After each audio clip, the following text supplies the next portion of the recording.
Nesse vídeo, pessoal, vou gravar para vocês aí algumas gameplays de alguns jogos aí do Nintendo DS. Então eu tô aqui com o Yoshi Island, é um jogo lindo, né? Só para vocês terem uma noção. Vai ser uma gameplay bem rapidinha, assim, de cada jogo, tá? Só para vocês terem uma noção aí de como que é o gráfico, tá? Lembrando que eu vou deixar para vocês ali o link na descrição desse console, caso vocês queiram adquirir, tá? Vocês vão ver que lá que o link do frete, ele tá alto, mas não se preocupa com isso, tá? O vendedor ele coloca esse valor mais alto por causa das taxas que depois, quando você for comprar, ele vai vir com as taxas extras ali. Você compra ele e ainda tem que pagar uma taxa depois, tá? Quando ele chegar no Brasil, você ainda vai ter que pagar uma taxa lá.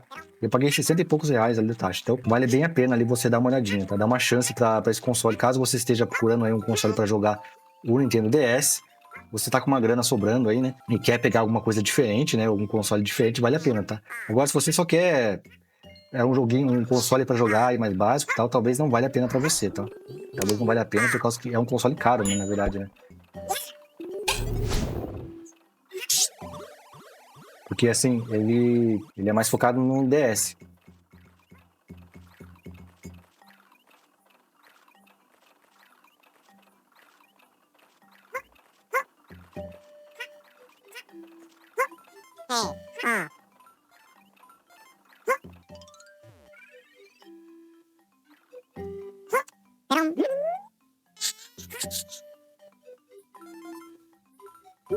Eu sei que muita gente procura um console para jogar vários tipos de jogos, né?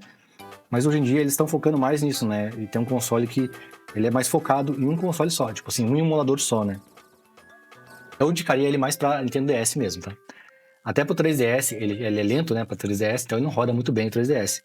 Agora, se você quer jogar, por exemplo, o Game Boy, quer jogar ali uma outra coisa mais leve, daí seria perfeito para você, né? Aqui tem a tela grande aqui, né? Uma tela gigante. Daí eu recomendaria você pegar um desse aqui, caso você queira jogar, por exemplo, Super Nintendo, esses jogos aí. Agora, para DS mesmo, esse aqui é a melhor opção que tem no mercado para Nintendo DS. Deixa eu sair aqui para a gente pegar um outro jogo ali para mostrar para vocês.